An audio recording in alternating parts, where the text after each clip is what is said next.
Good evening, and thank you for taking the time to participate in this important discussion. My name is Donita Devance, and I serve as the United Nations Liaison for Sigma Gamma Rho Sorority Incorporated. Sigma Gamma Rho earned United Nations consultative status in 2014, expanding our ability to engage global policy conversations that affect women, families, and communities. In 2016, we hosted our first United Nations Commission on the Status of Women parallel event, and tonight marks our seventh. However, we participated each year alongside a range of NGO partners in various capacities since receiving our consultative status. Over the years, in alignment with the annual themes of the Commission on the Status of Women, we have convened panels highlighting Sigma Gamma Rho's innovative programs and initiatives that address critical global challenges, including development of a cadre of lay educators to address HIV/AIDS awareness and prevention, increasing advocacy and awareness to combat human trafficking, supporting at-risk mothers and infants, embedding leadership development strategies for women and girls in the area of technology and STEM, expanding financial literacy and economic empowerment, and advancing environmental justice and community sustainability. Yet as we engage in these issues year after year, I found myself reflecting on one essential question. What about the women? What about the leaders who carry their responsibilities every day, women who innovate, advocate, and organize in the face of extraordinary challenges? Women who are often stretched thin while carrying their own professional and personal burdens, even as they work to transform the lives of others. This year, we chose to focus our program on fortifying the women who take on these profound challenges. Our goal is to explore how we can stoke their fires, strengthening wellness, resilience, and renewal, so that they may continue to lead, serve, and thrive while doing this essential work. To begin this important discussion, it is my distinct honor to introduce Sigma Gamma Rho's own fearless leader, our 26th International Grand Basilisk, Marika T. Harris, who will offer words of welcome. Good evening, Sora Devance. How are you? I'm fine, thank you. How are you? I'm well. I think this topic will be a great conversation, especially for the leaders of our organization and the work that we do, whether you're leading in Sigma Gamma Rho or you're leading in your own professional career. So with that, on behalf of Sigma Gamma Rho Sorority Incorporated, it is my honor to welcome you to this important webinar held in conjunction with the United Nations Commission on the Status of Women during their 70th session. For more than a century, Sigma Gamma Rho Sorority Incorporated has served as a global advocate for women and girls. Founded in 1922 by 7 visionary educators, our organization built on the principles of sisterhood, service, and scholarship. Guided by our mission of greater service, greater progress, we remain steadfast in advancing gender equity, leadership development, and social justice for women and girls around the world. Sigma Gamma Rho's work with the United Nations started under the leadership of Dr. Minora J. Bryant, who served as the 21st Grand Basilisk of Sigma Gamma Rho. It was during her administration that we received consultative status with the United Nations Economic and Social Council, and since then we have maintained our presence. As shared earlier, tonight's conversation, Stoking the Fire, Centering Wellness, Resilience, Resistance, and Renewal for Women Leaders, reflects an important dimension of work being explored during this United Nations session. Access to women, justice for women and girls. This powerful roundtable recognizes that emotional wellness, mental health, and self-care are not secondary concerns, but essential foundation for women's leadership and advocacy. When women leaders are supported in their physical, mental, and emotional well-being, they are better equipped to participate in decision-making, influence policy, and drive meaningful and social change. During this session, our distinguished speakers will explore the systemic barriers that often undermine women's wellness, while also sharing transformative strategies that strengthen resilience, challenge the myth of imposter syndrome, and protect the next generation of women leaders. Together, they will examine how caring for ourselves and one another is critical to sustaining leadership and building more inclusive and equitable societies. Thank you for joining us in this important dialogue. We hope tonight's conversation will inspire reflection, renewal, and collective action as we continue working together to advance justice, equity, and opportunity for women and girls worldwide. Thank you, Sora Devance. I'll turn it back over to you for this important conversation. Thank you, Madam Grant. I appreciate this. I appreciate your words. Now, it is my distinct pleasure to introduce our speakers for the evening. Over the past few weeks, they have met several times to explore these topics from their various perspectives and fields of expertise. I emphasize that this conversation is not rehearsed. Rather, they met as thought partners to explore each other's talents, to give shape to the topic, and to create synergies around optimizing support for women leaders. These women, all members of Sigma Gamma Rho sorority. I like to say, not only does Sigma find greatness, but greatness finds Sigma. I will introduce them briefly and then ask that each share a bit of it from their own perspective before moving on to explore and suggest ways to create healthy and nurturing leadership environments. First, let me introduce Charnel Neptune Darby. She's our moderator for the evening. She's a clinical mental health professional, trauma-informed leadership consultant, and organizational turnaround strategist whose work operates at the nexus of trauma, systems change, and social justice. She is the founder and CEO of C. Neptune Darby Consulting Services, Inc. Next, I'll introduce Dr. Kaimisha Evans.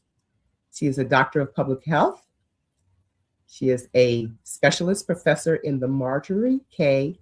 Unterberg School of Nursing and Health Studies at Monmouth University and a Master of Certified Health Education Specialist.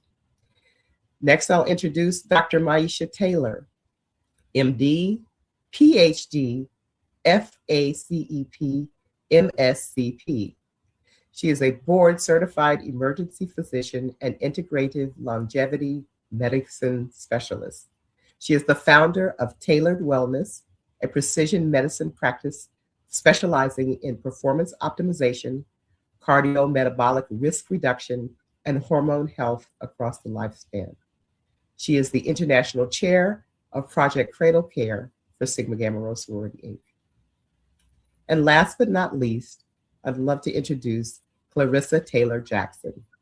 She's a dedicated professional in the field of mental health advocacy and outreach, and she is the director of programs and outreach at the National Alliance on Mental Health, NAMI, Metropolitan Baltimore chapter. She is the NAMI Community Partner Liaison for Sigma Gamma Rho Sorority, Inc. Ladies, have a great discussion.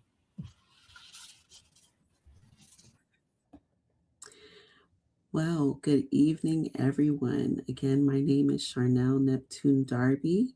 I'm honored to serve as your moderator for this conversation on stoking the fire, centering wellness, resilience, resistance, and renewal for all women leaders. So I will be asking a few questions. And my first question is around really protecting the fire. When we talk about stoking the fire for women leaders, what has most threatened your fire and what has helped you protect it?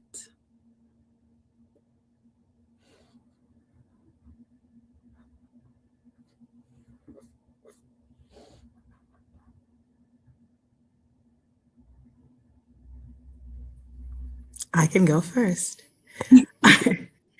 I would say without a doubt, and I think my time just with NAMI and being a member of NAMI has shown me this, that what has threatened my fire has been my reluctance to be vulnerable, and vulnerable around what I needed to sustain my leadership.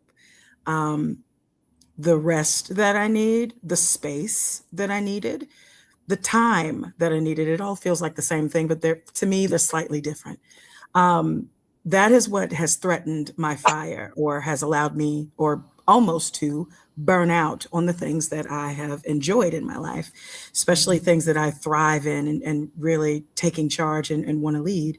But the thing that has sustained my fire has been my understanding that I have to play a part in protecting my own fire, which means that I have to, in my world, I have to not only set, but maintain boundaries, specifically around rest. I always go back to rest. I know that working in NAMI and just talking about mental health, rest is something that we kind of address, but it's more like, what other things can we put around us to provide support? But at the end of the day, sometimes rest is the biggest thing that can sustain you. And so for me, protecting my fire means resting and ensuring that other people recognize that when it's time for me to rest, that you give me that space to do that. Absolutely. And leadership often asks us to keep showing up, right? Even when the conditions are difficult, but sustaining that fire requires honesty within our space, right? Knowing when to pull back, knowing when to rest. What about you, Dr. Evans and Dr. Maisha Taylor? So I'll do the good part, the what has protected it. And for me, I would argue it's been mentorship. So I'm an only child. And so for me, my village has always been important. And usually my village came from people who weren't biologically related to me.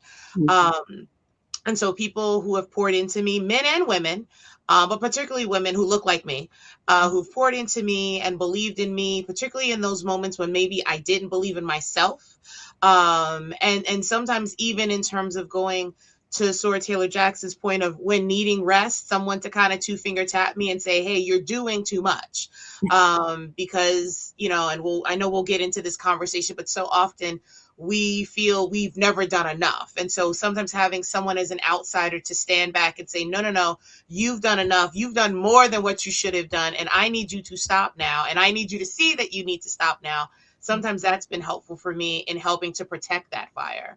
Because other than that, it probably would have burned out. Absolutely. Yeah, I mean, I completely agree. And I think one of the things that medicine teaches us very clearly is that the body keeps score, right? So chronic stress, constant vigilance, the pressure to endure are not just emotional experiences, they become physiologic realities in our bodies. So for many women, leaders, and particularly Black women, leadership has been framed as sacrifice rather than something that's sustainable. And we are often expected to carry extraordinary responsibility while maintaining composure, productivity, resilience, and we don't get to acknowledge the cost, right? The sacrifice. So from a health perspective, that cost is real. Chronic leadership, stress affects sleep, hormones, cardiovascular health, blood pressure, inflammation, mental clarity, relationships, and over time, those signals can accumulate into what medicine calls allostatic load, which is wear and tear on the body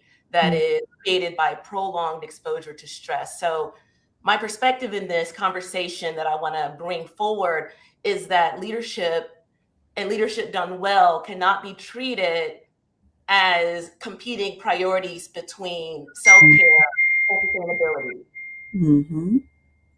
I'll stop there. I'll take the signal this time. I have a feeling we're going to go all night. No, I'm just kidding. No, this is absolutely true. And I think you hit the nail on the head, not really being able to be authentically yourself or respond in a certain way sometimes because of the work that we do, right? I could definitely relate that, a major threat to my fire sometimes is that constant expectation to give more, even when I don't have anything left, right? Emotionally, mentally, professionally. And so that definitely speaks to all of the people on this call. And then that unspoken expectation, right? That, we don't ever talk about. I'm curious to know, what did you all have to learn in order to lead in a way that felt more sustainable and aligned?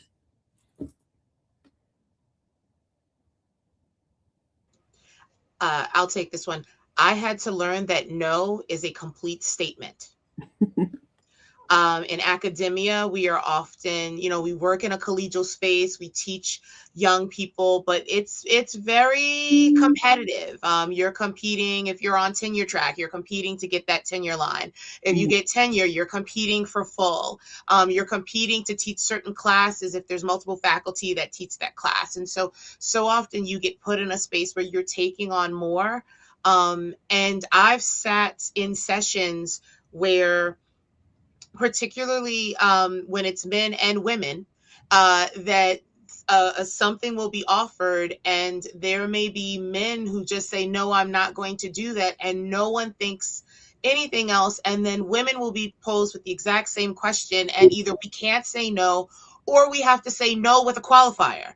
No, because of blah, blah, blah. No, it's just no.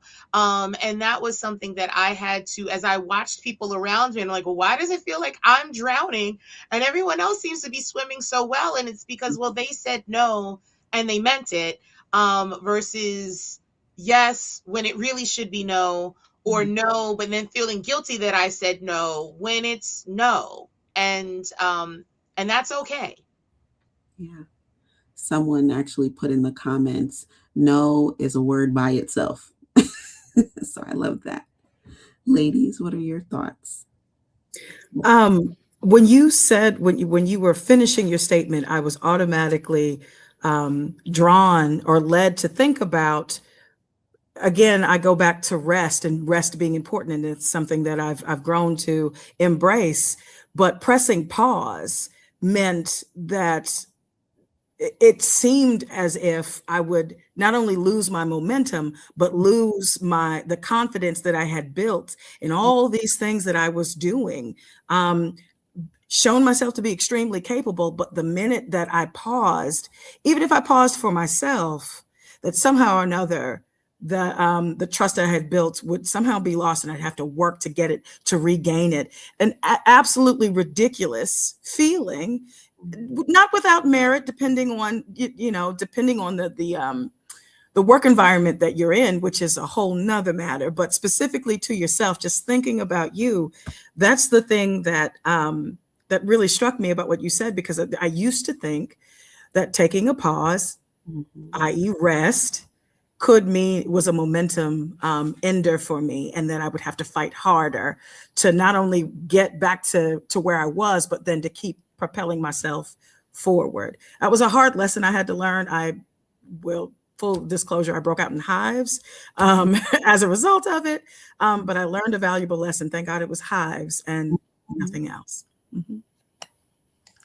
I'll also add that we can say that we're going to say no, and we can actually say no. But in some environments, like in medicine and probably education as well, women just do the job better. And in medicine, we have a lot of studies that show that when women have women physicians, they actually live.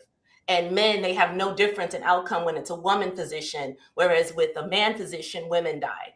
So if I am a physician taking care of a person, or a teacher maybe with a student, and you say no more, but the patient needs more, the student needs more, and we are caretakers and we do the job better, you can't just say no, right? Like you otherwise you drop this tremendous responsibility and your purpose. So you have to say no upstream, right? Like, I'm going to work less hours and so forth and so on. So your load is lighter, but then women are paid less per hour, by the hour, on the hour. And a lot of that is a penalty for spending time talking to, and I'll again talk about medicine, talking to patients. We tend to spend more time talking to patients. We have better outcomes, but we don't get paid as much money because the system rewards turnover, right? And quick, like treat them and street them. right? That is like the saying in emergency medicine specifically. So I wanted to chime in at the end of no is a complete sentence and how we should keep that in mind. But the truth is, in real life, that can be very hard to do for reasons that are not often considered. Right. And I resonate with that, Dr. Taylor. I've worked in the shelter system for many years, and my job has always been 24/7, right? So if the demand of your job is that, it is hard to say no, right? I'm really loving this conversation. And so, that brings us to something we don't always talk about openly, right? Our wellness and burnout and leadership. Okay. So I really want us to name it, right? Let's name this without glamorizing it. What does burnout actually look like in leadership? And what does it cost us? I know, Dr. Taylor, you mentioned the body keeps the score. And, Sora Taylor Jackson mentioned, she learned from breaking out into hives, right? Our body really, really responds to this burnout. So let's name it. Let's name what is the issue? What is the problems out there? Well, I'll just jump out there. I will leave room for our other panelists to kind of chime in. But what can lead to, at least from learning and reading, learning from other folks in NAMI and reading, what can lead to burnout is hyper-perfectionism. Not wanting to be seen as being flawed at your job for the myriad reasons why you can imagine being the only in your space, being the top in your space and the only, can, without you even knowing about it, without you being deliberate about how you navigate, can lead to hyper-perfectionism, being averse to risk, which is natural. And again, I'm kind of being broad, but it depends on the field that you're in. But sometimes failure is a thing that is something that can happen, but we're told you still press forward. But when you become a hyper perfectionist, risk is not, or failure is not something that you want to accept as an outcome. And again, that can lead to stress, high stress. And then I think to a certain extent, and again, I will leave our other distinguished panelists to speak a little bit more, but decision fatigue. So because you're hyper stressed, or you're in this hyper perfectionist mode and you are risk averse, then you get into the space where it's just like, oh, every time a hard decision comes my way, now I have to think of all the myriad ways it can potentially fail so that I can avoid it. And again, it's not a total picture of what is happening, but it's some things that are very real that could lead to burnout. Like if you have all of this going on in your head, 3 o'clock in the morning, how long can you sustain that? Turns out not long. And so, yeah, that's just my little point from it. Thank you.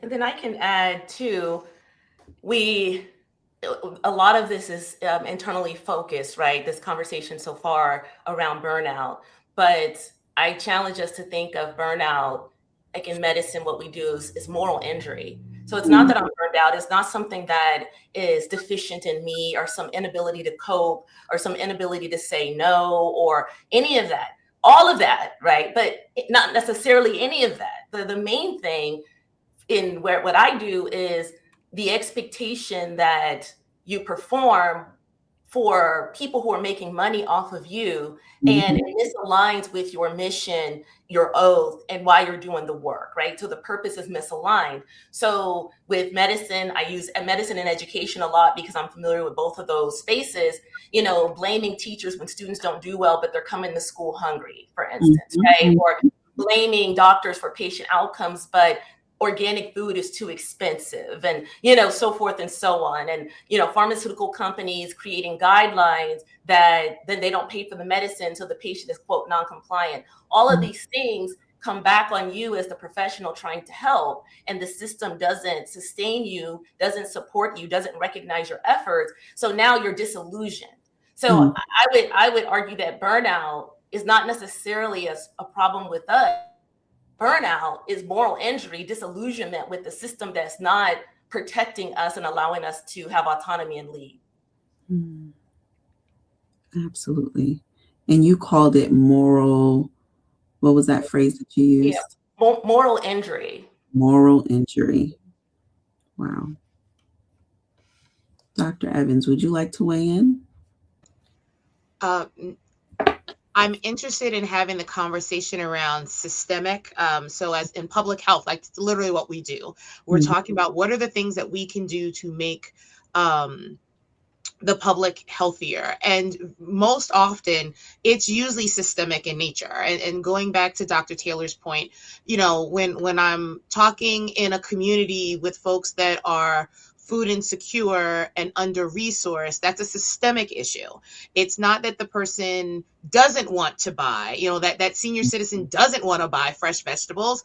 The senior citizen does not want to have to take two bus trips at 6 o'clock at night to carry these packages up to a second floor walk up on their limited income. And so if the grocery store is 20 miles away, but the Popeyes is 2 blocks away, it's not shocking that that is where, you know, people go what works best for them. And so I'm particularly drawn into this conversation. So I don't want to say too much because I have a feeling it's going to come up later, but really around the systemic issue and the idea that it's not failure of me, it's failure of the stuff that's around me that doesn't allow me to shine as bright as I am.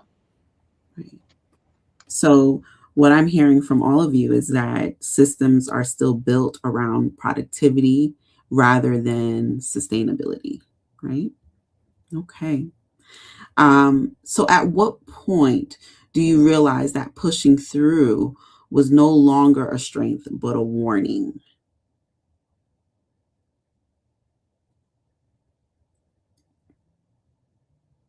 I think a lot of women will realize that when they have something happen, right? So either they have a mental health break or they have, you know, a new diagnosis of something, high blood pressure, or, you know, they notice that their cholesterol is going up, or they can't lose weight, or they're getting migraine headaches more, their periods are, the list of symptoms are, you know, as long as the problems that cause them. But I think that a lot of what is seen in this area that I work in is basically, you know, a culmination of all kinds of stress, right? So it's going to be being a mother, a sister, a daughter, trying to please your parents and take care of them, sandwich generation. And then you add on the job issue, right? You add on being a woman in leadership and how you have to scream so much louder.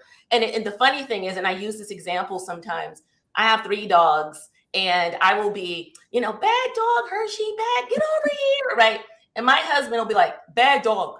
And the dog will just stop and just go into its mouth. Like, and so that is biology, right? And children respond similarly, people respond. And so as a woman leader, your leadership style tends to be different, right? It takes more effort to cultivate relationships because we tend not to be able to come in and just start barking orders and have people listen. It'll be all this pushback, unlike a man. So I have to find out, how are your children and what was your trip like? And, oh, I like your hair and blah, blah, blah, blah, blah, before I can then ask you to do your job, right? So, you know, there's a difference in gender presentation in the workplace, and women, we really have to do things a little differently, and the system just doesn't support the necessity that we have in order to be effective leaders. Right. Right. Absolutely. Absolutely. Okay. Well, I'm moving on, right? So we have named it. We're not glamorizing it. This is the reality of our spaces. So one of the things that, you know, we have been having conversations about preparing for this webinar is around the traditional word imposter syndrome, right? And it, you know, becoming increasingly aware of reframing it to imposter phenomenon, right? I know Dr. Evans is pretty passionate about this particular topic, so I'm excited to see what she says. But it's really about the language shift, right, from personal to systemic, and really understanding that shifting the focus from individual insecurity to the systems and environments that create those feelings. And we talked one night very late about this particular topic. And so, we often say, okay, we often talk about imposter syndrome, right? That's what I'm saying. But many scholars now use the term imposter phenomenon. What feels important about shifting that language? And feel free to explore a little bit further than my question. All right, I will, since I'm the one who kind of threw this one out there. Shout out to Dr. Nicole Pulliam here at Monmouth. She did a great talk a couple of weeks ago during Black History Month, where she brought this. And after that, I kind of jumped into the research to start doing reading to hear what others were saying about it. But this idea that when you call it a syndrome, it's first of all, it's labeled as a disease. Mm-hmm. And the syndrome is often applied to the person, so that the disease is the problem is within the person. And more recent scholars are like, no, it's a phenomenon. It's an experience that people have. Mm-hmm. And by calling it a phenomenon, it also allows you to realize that you're not the only one having that experience. So when it's a syndrome, it's you and it's just you. When it's a phenomenon, it's an experience. And then you can find other people who chances are have also had the same experience.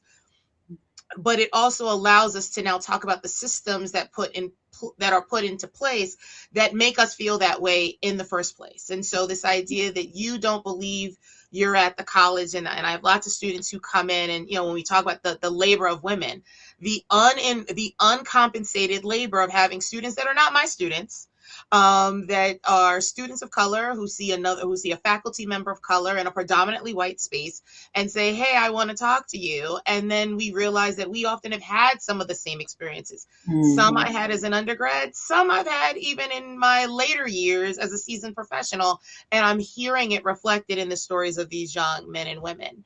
But this idea that no, the system, you are here for a reason.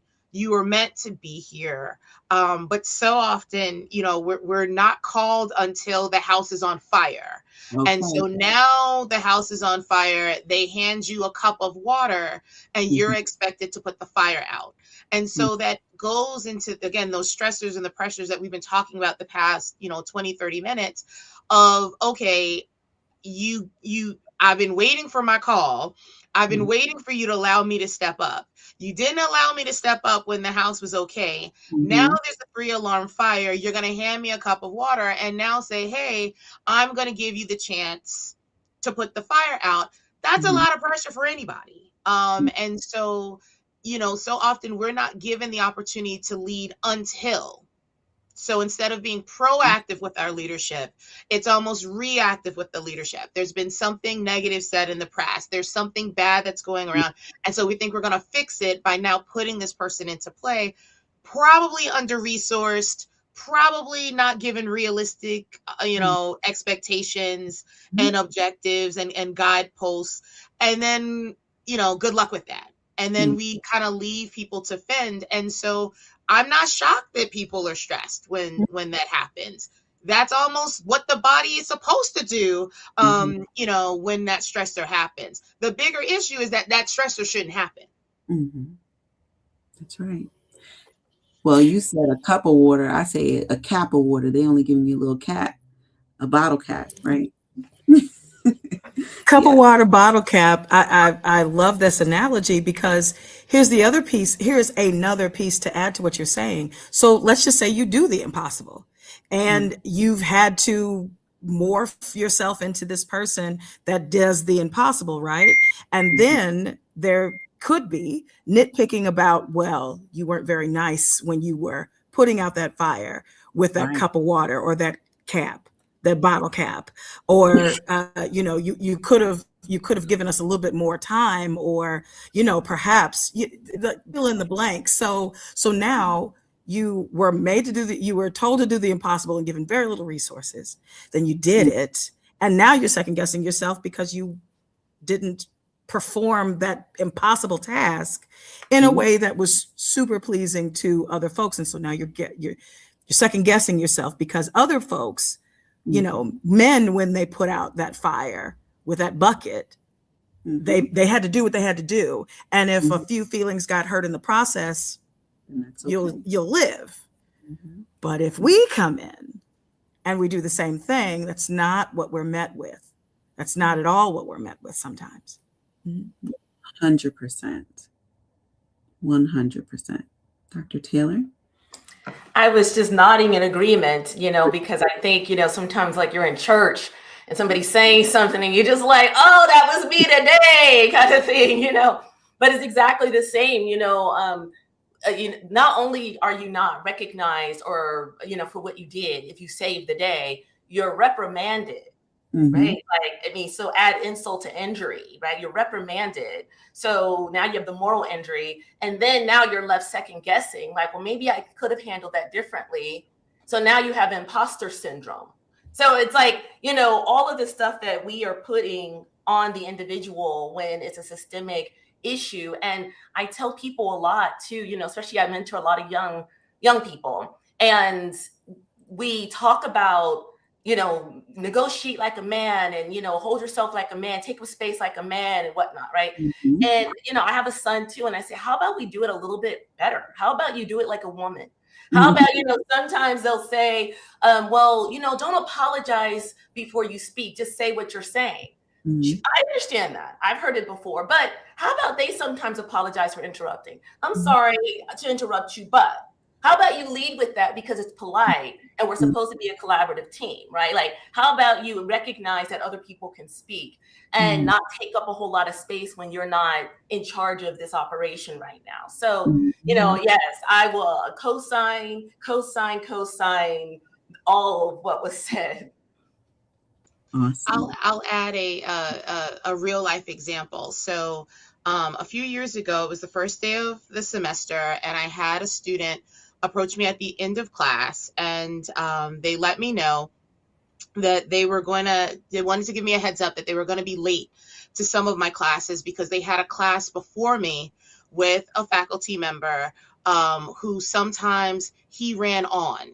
And so, if you remember anything about college, there's this very small window between when one class ends and you got to run to the next class that can sometimes be across campus. And so the student was letting me know that, hey, I just want to let you know that I may be late to class some days because some days, this faculty member, he runs on, and it would be disrespectful for me to leave his class early, to leave a class before he's done in order to get to your class. And so I had to take a beat because I'm a New Yorker, so at times I was ready to respond. But in my mind, I said to the student, I said, so you think it's okay? You don't think it's appropriate to leave his class early because you want him to complete what he's saying, but you think it's but you think it's okay to come to my class late. And so I don't think the student had ever had anyone challenge them in that way. And I could see the and so I had to giggle to try to break that moment and say, ha ha ha. So, maybe you're just going to have both of us angry at you. There are going to be some days that he's going to be angry at you because you're leaving his class early. And there are going to be some days that I'm going to be angry with you because you're going to be coming to my class late. And that was sort of my way to kind of push through it. But I remember in the moment saying, I wonder, did that student ever go to that faculty member and say to that faculty member, hey, you need to wrap it up because I need to hightail it across campus to get to my next class, and I don't want to be late. And that was never the thought. And that story that happened years ago, but that will forever sit with me. I'll be like 90 something talking about being a professor in college, and I will still remember that encounter. Wow. I guess my next question would be, What changes when women leaders stop asking, do I belong? And start asking, what needs to change? Right? Because there's so much happening. We're talking about the imposter phenomenon. We're talking about the differences in how people respond to women versus men, right? What needs to change?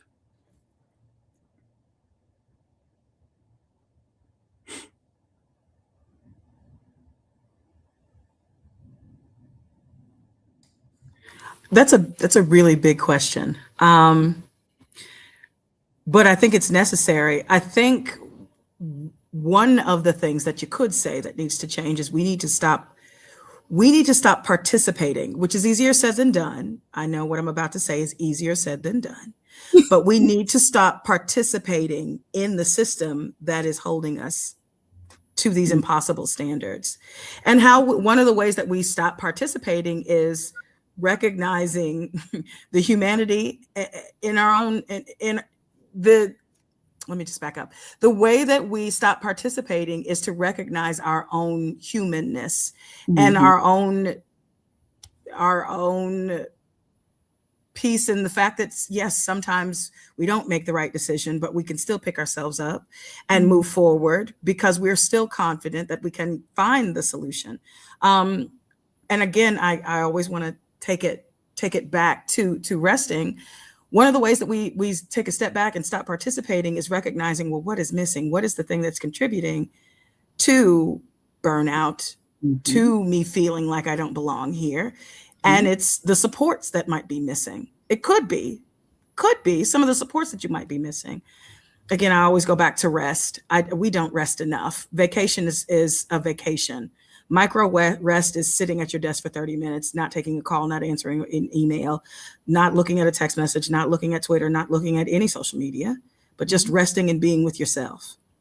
And maybe sometimes that's a thing that can be incorporated into our leader circles, and as a way that we can stop participating in this system that is not really helpful to us, even as leaders, and sets a good precedent for the leaders that are coming behind us. When we can model the behavior that we want to see, not the behavior that we are scarred by. 100%. It makes a lot of sense. And I love the word micro rest. I have never heard that before. And I think we probably should start using that. And like you said, modeling it so that it can become a part of the work culture. And I think a lot of the times as Black women leaders, it's hard for us to model rest. It's hard for us to model, being still, right? Like we're constantly on the go. Anyone else wanted to add to that? I can add, I think, because your question was along the lines of what can we do? Yes. And I, again, co-sign that it's difficult because if it was easy, it would be done. But I think that if we broaden our view and look at it as we're spearheading a change in the culture of how businesses are run, right? We have lots of studies to show when women participate on boards, the business does better, it's more profitable, people get along with it better, all the things, right? So this is not just a problem that women or an issue that women will benefit from if we solve it. Companies, men, the purpose of the company, the mission, the people that the company is designed to help, everybody wins when women, are able to be heard and they create systems that work. Because if it works for a woman, it works for a man too. Compassionate, it allows him to be human, right? And, of course, in medicine, that's huge. And another thing that we tend to do across, specialties, across professions, is as women, as we ascend and we go through the fire, right, of whatever, residency or PhD, dissertation, we tend to haze the next generation, right?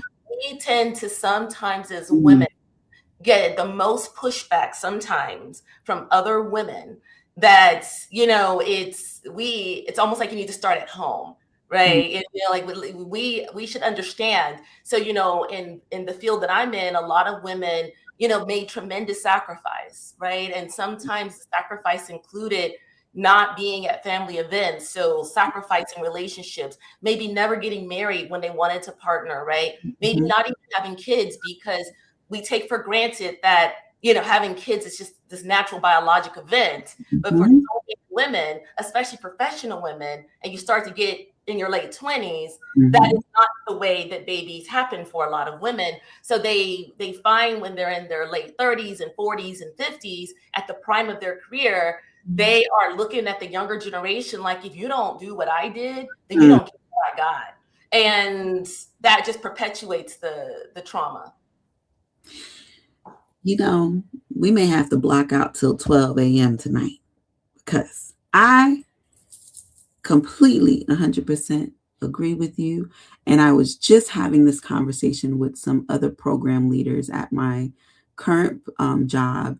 We really, really do compare our journey to how people should be doing it, right? Like I'm going to admit, there's times where I kind of think like, well, I remember I had to sacrifice 7 days a week to get my clinical hours. Why couldn't they, I also fall into that, right? And I'm just being transparent, but really, really just shifting our mindset, right?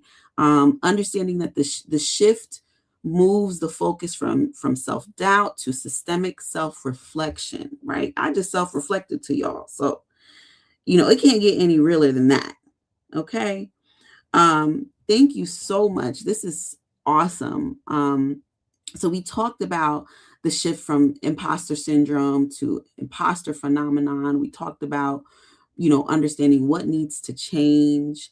What helped you, before we move on to the next topic, I'm curious to know what helped you all stop internalizing stuff in the fields. What helped you? I think I'm a work in progress. Oh, go ahead. You got it. Turning 50. Say that again? Turning 50. You just run out of things to give. You just run out of all of them.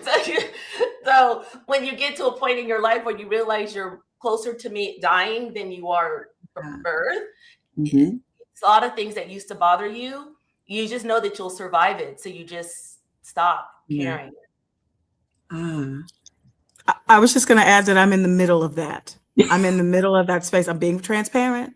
Yes. I am in the middle of that space. I want to get where Dr. Taylor is. I'm striving to be there. I'm on my journey. 100%. Now, I wonder, my father always says, I don't care. I'm 60 something years old. I don't care what to say. I'm going to stop talking till I'm 6 feet under. This is what he always says. So I see what you're saying, Dr. Taylor. I see it. For me, honestly, it was sort of a come to Jesus moment, sitting in a space around people who, because I'm a questions asker. And I realized, particularly in academia, a lot of the craziness happens because of secrecy. So, you're in a department, you all have the same title and rank, but your salaries aren't equal. And no one ever asked, well, what did you make it? Well, what did you make? We all have service obligations that we're required to do, but no one actually asks. So you just know everyone's supposed to do service, but you're on one committee, I'm on 6 committees, but we both get the box checked for service. Well, no, your service ain't equal to my service. I'm doing a lot more service than you.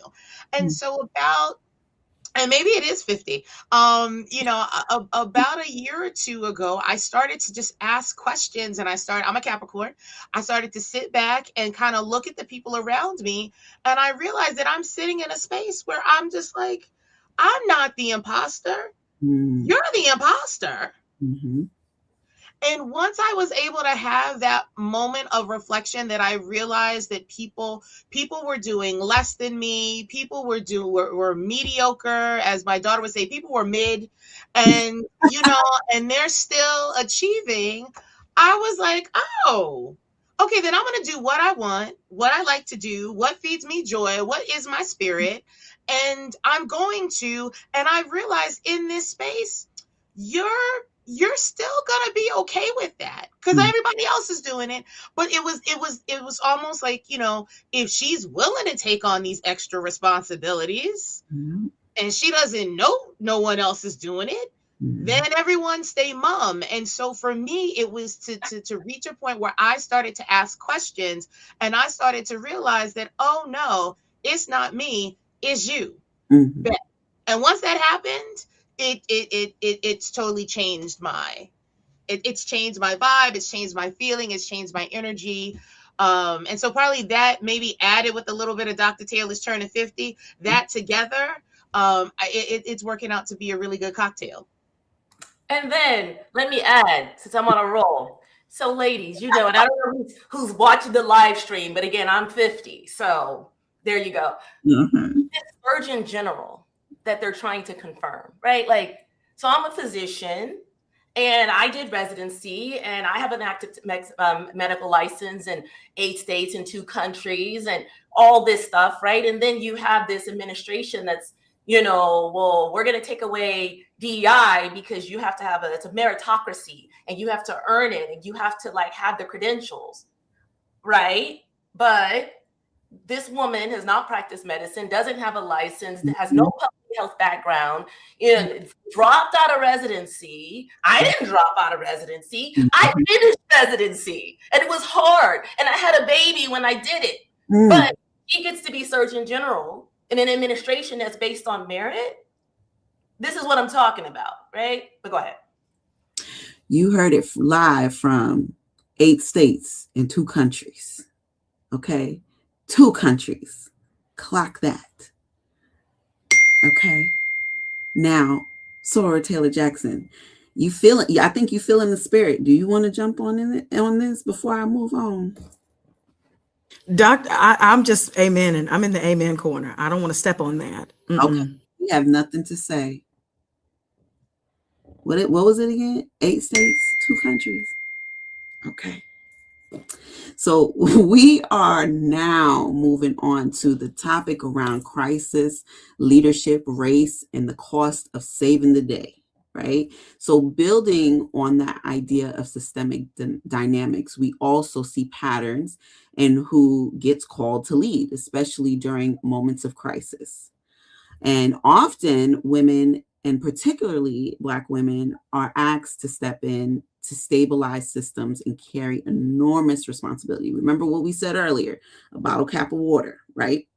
And so my first question to you all is, and this is just a Charnel question, what does the dynamic of being called in during a crisis cost women leaders? And I will answer this question too, because I work in crisis spaces. So the question is, what does the dynamic of being called in during a crisis cost women leaders? So I have just been enjoying listening to Dr. Evans and Dr. Taylor talk about their background, and I'm eager to, or their real life experiences, and I'm eager to hear yours, Sora Neptune Darby. But for me, I go back to what I started to say at the beginning, which was your natural, and actually what Dr. Taylor kind of mentioned, your natural instinct to lead with compassion and make space for the people around you. You question it and the people around you question it, because that is not necessarily the traits. Those are not necessarily the traits that you tend to see when a person is coming in to do very technical work to I'll just triage a situation and stabilize everything. That is not what you typically hear, typically see, typically experience. And so we often feel that we can't then come in with that care and compassion because that is not what we've experienced, not what we have seen. And so to the cost of what it could mean for a woman to step in a crisis and lead, it could be immense, tremendous to her own. And again, we've talked about second guessing.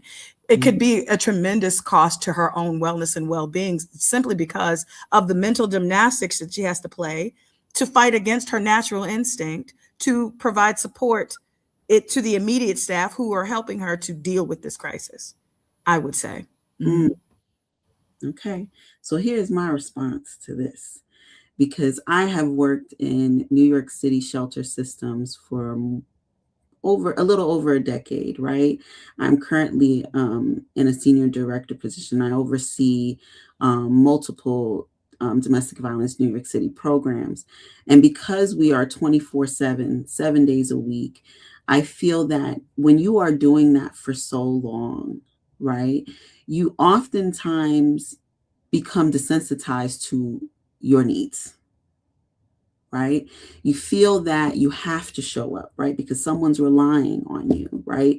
Someone's relying on you to be there, to pick up the phone, to direct them to the next location, to help them get into the shelter system, right? I feel that it has cost my energy.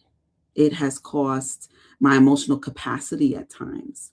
And, to be quite transparent, as women leaders, especially Black women leaders, we are oftentimes to having to come in and stabilize situations. And then we have to be mindful of how we respond to certain situations, right? When people feel the need to maybe undermine you, right, in your decision. But I have to respond professionally at all times, right? And, kind of like what Dr. Taylor mentioned earlier, my body keeps a score of that. It really does keep a score of that. And, I was having a conversation with a colleague not too long ago and I just came up with the word professional manipulation, right? It's almost as you have to be a professional manipulator to navigate certain situations with class, with grace, with understanding. And it is exhausting. It is exhausting. And even oftentimes, Sora Taylor Jackson, you mentioned micro rest. The micro rest sometimes doesn't even happen, right? And instead of micro resting, and see, this is why it's so important to micro rest, because if you don't micro rest, then you then shut down. Now you have no capacity for anybody else that loves you, that wants to spend time with you, that wants to build a relationship with you, that wants to grow and go out somewhere, right? You don't even have rest or the mental capacity for that. So that's what it has cost me. And I'm just being real. Thank you so much for sharing that. Really important. I did just want to take that moment. Everyone who has shared a piece of your story, I know you are sacrificing that, but I just, from the bottom of my heart, I want to tell you thank you for sharing that. You have no idea who you're helping in the process of sharing your story. Thank you. Thank you. Indeed. And then to continue that, thinking or along that journey, what does it cost you, right? It can cost you your life. Black women physicians have the lowest life expectancy. We die the most, we die the youngest, right? So why is that? Is it something that is just defective about our DNA? Is it something that, people with brown skin just don't have the biology to sustain life? Because if that were the case, then we would see it around the world, right? But it only happens here because when women, let's say Nigerian women, are in Nigeria, they have lower, infant mortality, lower perinatal mortality, right? But then they move here.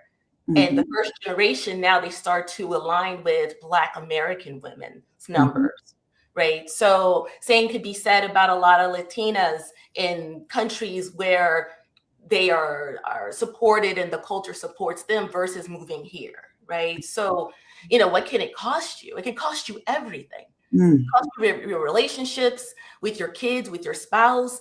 It can cost you your mental health. It can cost you your will to live. It costs you your blood pressure control and your inflammation. And then you die young, right? Absolutely. Absolutely.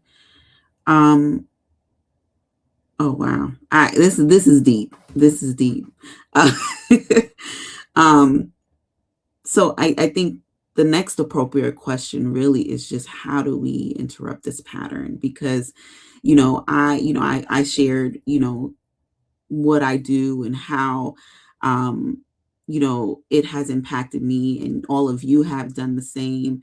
And then we all have said, you know, it's easier than said, right? Like we're saying that we're going to say no, but it's hard to say no, right? So how do we interrupt this pattern, being positioned as the fixer or the savior?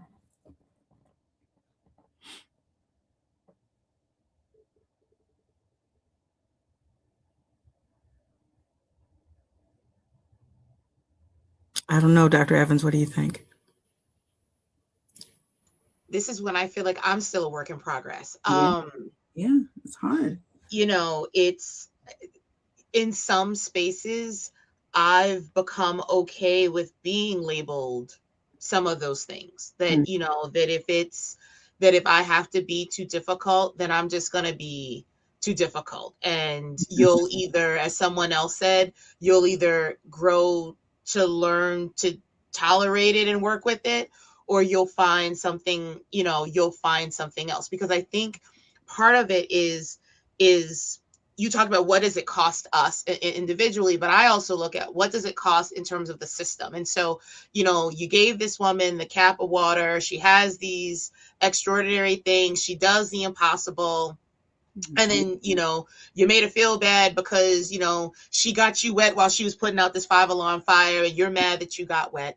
And at some point in time, we have to be okay with it. You know, I think of, you know, in CPR training, we have the Good Samaritan law that if I save you giving you CPR and I happen to break your rib, you can't sue me. Right. You know, because I was saving you. And so sometimes I have to kind of go with that for myself. You know, my mother died January of my senior year. She was 1 week past her 42nd birthday when she had an aneurysm, and a week later she passed. And that sits with me. Like that lived experience is the reason why I'm like, no, I want to see she never saw me graduate high school. I want to see my kid graduate high school. And so if me having that makes you uncomfortable, but it allows me to preserve that. And I know it is easier said than done, but in some cases, once it's done, it's actually easier. You know, because in those experiences, even in the cases where I've been asked, when I've been given nothing, but asked to do a lot, it's sort of like, I know that how that system is sometimes designed to scare other people off. So is it that you didn't give me a lot to deal with because you really didn't have a lot, or you really didn't want me in this space, so you figure you're going to give me the impossible to do, and when I can't do it, then it'll scare everybody else off from wanting to follow behind me. So then I will admit, my ego kicks in, and it's like, no, I'm going to do it. Yeah. And then once I've done it and my ego's filled, I can step back and say, no, I'm not going to proceed. And are these easy things to do? No, they're not easy things to do. And sometimes I have to pick them. Sometimes the conversation I'm having with you right now, 2 months from now, a situation is going to appear where I am going to be like, I really should say no, but I'm going to say yes. But for me, I'm reaching a point where it's like, no, I have to prioritize. And, you know, my father-in-law used to tell this story about working a job, and someone at his job had done all of this work, and the person passed away suddenly. And they were at a meeting 6 months later, and they were referring to one of the person's projects, and the person who was talking about the project couldn't even remember the name of the person who had did the project before him. And they're like, you know, and they're drawing for the name. And I remember hearing that and being like, I am not going to kill myself for a place that if the tables were turned, when they want to let me go, they don't give me no notice. They don't contact me 6 months in advance if they were having this issue. And so once I was able, and I see in the chat, someone say, release the control. Once I'm able to realize I can control this and I can't control that, in many cases, and not all of them, I'm like Sora Taylor Jackson, I'm still a work in progress, but in many cases, that has been my non-negotiable. For me to be able to be present for my family, it means that this is the boundary I'm going to put up here. And in some cases, I was so afraid of what people's response was going to be when I said no, that when I finally got the oomph to say no, and the response wasn't this thing that I thought it was going to be, it was like, oh, oh, so I can do this. Oh. And so that's a kind of around the world answer, I hope, to kind of get at your question of sometimes you just have to do it. Absolutely. And then I'll add too, to co-sign, quitting, right? I used to think, you know, and to an extent, maybe still, well, I'll just quit, right? You know, and one, that's always practical. You have bills to pay or whatever. But two, who cares, right? My kids will tell you one of my favorite phrases to say to them is, nobody cares. Like nobody cares. Like, oh my, nobody cares. So you quit, now you're the one without a job and nobody cares. But now that I'm in this space where I'm looking to hire people, it's hard out in these streets trying to find quality folks to get to do the most basic of jobs, right? Just to do what they said that they were going to do. Never mind what you paying them to do, right? So I say that to say that if you're a good worker and you know it, you know, clap your hands kind of thing. And that way, in quitting is actually a big deal. But another thing, and I'll share, is when I was a new attending, so maybe, you know, 10 or, 12 years ago, I first moved to Texas, I took a job at Dallas Regional in Mesquite. So I don't know if you ladies know where that is or you know about that hospital, but it was in the news recently because they had the woman in triage that was basically delivering her baby on the ER floor while the nurse did her paperwork, right? So I worked one shift at that hospital.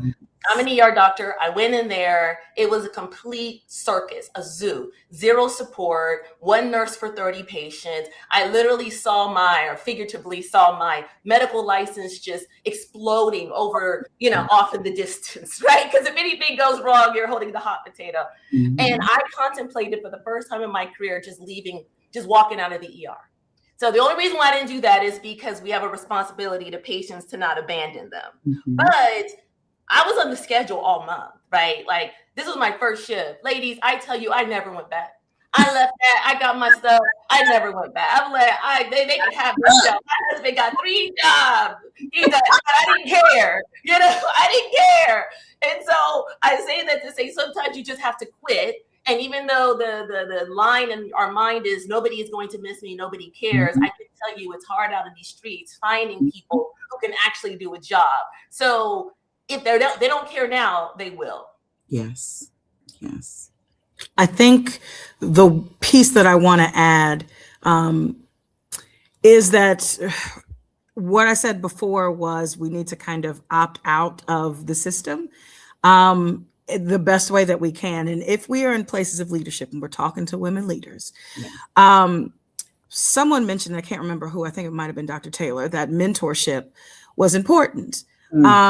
And it is important. And one of the ways that you kind of help break the cycle is you provide that good mentorship, be the mentor that you wanted or you wish you had when you were coming up in through the ranks. And in that mentorship, you're teaching micro rest and all of that, but you're also maintaining your boundaries, even with that mentee. So you're setting up times that you have these specific times with your mentee, and then you're maintaining that boundary.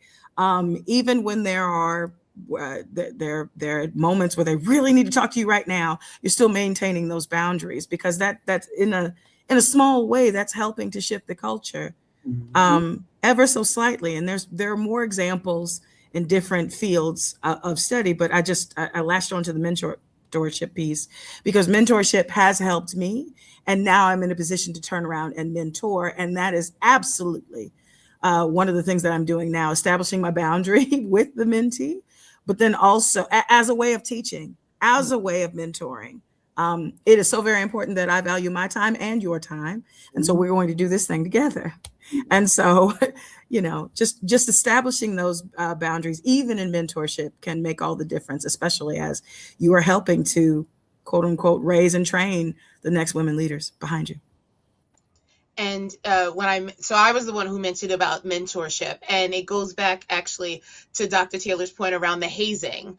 The oftentimes when we get into leadership, the hazing piece, and I think mentorship is one of the strategies to try to get out, if you do good mentorship, at trying to get out of the hazing, because it is so easy and, to be in an experience where you get to, and then it's like, okay, well, now I'm going to do to you what happened to me, and to break that cycle. And my mentors, thankfully were, when going through the dissertation process, my final set of mentors were amazing in helping to break that cycle. And one person in my dissertation committee said he would only be on my committee if I agreed to pay it forward. And so now I'm on somebody's dissertation committee, because it was this idea that, okay, you have to pay it forward to break the cycle. And so, when we talk about solutions, I think, I think your point, Sora Taylor Jackson, about using mentorship even to protect your boundaries. Like, I never really thought of it that way,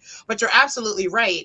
You are now modeling for the next person, the kinds of things that you hope that they would do, and then, to make them pay it forward. And so just as I was told, if I'm going to be on your committee, you have to pay it forward. When I took on this student, the first thing I said to her was, you do understand, if I do this for you, you have to agree to pay it forward. And so that does start to me, it's a small strategy. It doesn't address some of these systemic issues, but I also realized through mentorship, going back to one of the earlier questions about like what feeds you, like what keeps you through, what keeps your fire, it's that opportunity in the spaces of the circus and of the chaos where you do have some control to help keep your fire lit, and then hopefully slowly but surely change the system for other people moving forward.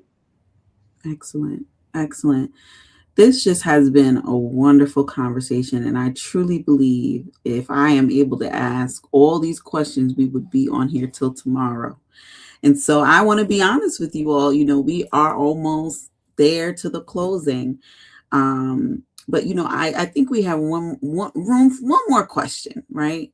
And so while, we've talked about systems, Sora Taylor Jackson mentioned creating this culture with her and her mentee. And so I want us to go into cultural creation and ethical leadership, right? Because we are modeling to others what our boundaries are, right?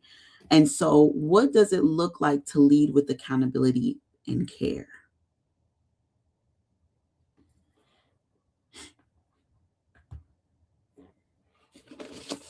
I think that I'll go first because usually the first person, they get to say whatever, and it doesn't have to be a great answer. Nobody remembers what you said. But I want to come back to, what Sora Taylor Jackson said about being the way shower, right? The modeling the behavior. I hadn't thought of it that way. Setting boundaries as a way of teaching. And, it's interesting because I do that with my kids, right? Like when they come in and they're asking me something and it's 10:05, I actually told them, I said, I don't make any decisions after 10 p.m. So you need to bring back to me tomorrow, because I'm not going to say yes. And then 3 weeks from now, you're doing something. I don't know why you're doing it. Nope, I'm tired. You need to bring that back before 10, right? So that's kind of a boundary. I'm not thinking about that after that time. But when it comes to professional spaces, boundaries tend to mean I'm not coming in early or I'm not taking on that assignment. But we don't really, I hadn't applied it to smaller things, right? Like mentorship or interpersonal relationships, or, women are guilted into, and I say guilted, because we have compassion and it's not a bad characteristic, but it's taken advantage of and exploited. Nobody can cover. Can you cover for me? We need help. I could show you my phone and all the text messages I have from these ERs around here. Dr. Taylor, we just need you, please. And every time I'm like, you need me? I like to be needed, right? Like, so, it feels good to be needed, I guess. So I say all of that to say, to co-sign what has really kind of already been said, but to apply it to everything and not just the professional space, like to all of your interactions, even in life as a mom or a wife or whatnot. Wow. Excellent. That was very impactful, Dr. Taylor. I am going to remember that. Thank you. I think what I would like to add, I've taken so many different notes, but I love the fact that this conversation is very organic because it takes you to places that are natural, that you don't often think about, that sometimes we kind of avoid. One of the things, just because this is my bread and butter, if I wasn't with National Alliance on Mental Illness, I'd still say this. But thinking differently about self-care. Again, that vacation that you're planning, it's very expensive, and it takes a long time for you to save up that money. Even if you make a lot of, you have a wonderful salary, you're going to go on an even better vacation, which will take you some time. And then you'll have to have the time in the first place. So I'm not talking about big vacations, although that is absolutely important, but reframing self-care and moving it from something that's indulgent to something that is necessary.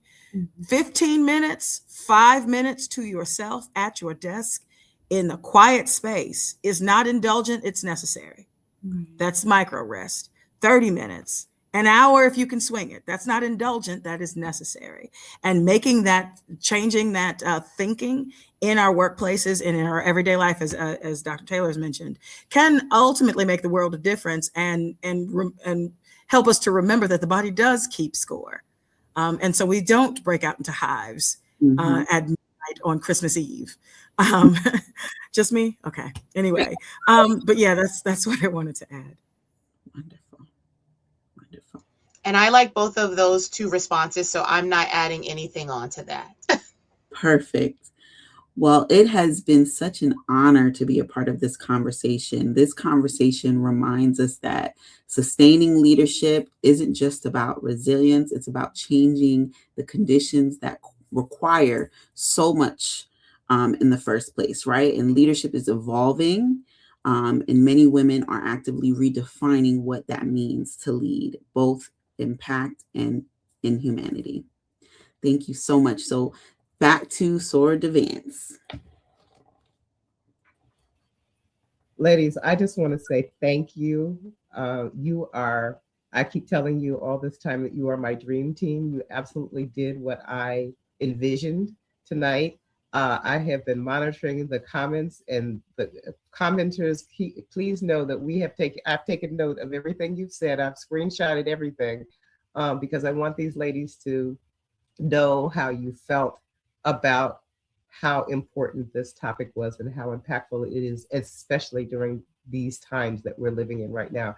So I want to thank you, Sora Neptune Darby, Sora Evans, Sora Taylor Jackson. These are among the people who have been a part of my dream team as I've been thinking about this for the last 10 years. So I want to thank you very much for bringing this to fruition. And I have to say, I want to thank Sora Boone, who is our tech chair, who has kept us in line tonight. We always have to give credit to all the people who have done all the work. So, and to the people who have created our graphics and have done our work, I am just so very grateful. It makes this job so much easier to have such wonderful people who can step up. And Madam Graham said to me at the beginning of this year, we want to keep this in home this year. We want to make sure that we showcase and highlight our own talent. And as I say, sometimes greatness finds Sigma. So we have greatness that has found Sigma. Thank you all so much. Have a great rest of your evening. And please, I hope that if you heard anything today that you can carry with you into your life, wonderful. It is our leader. You are the leaders of the future, and we need you to be healthy, wealthy, wise, rested, micro rested, and all of the other wonderful things that you heard tonight. Thank you very much.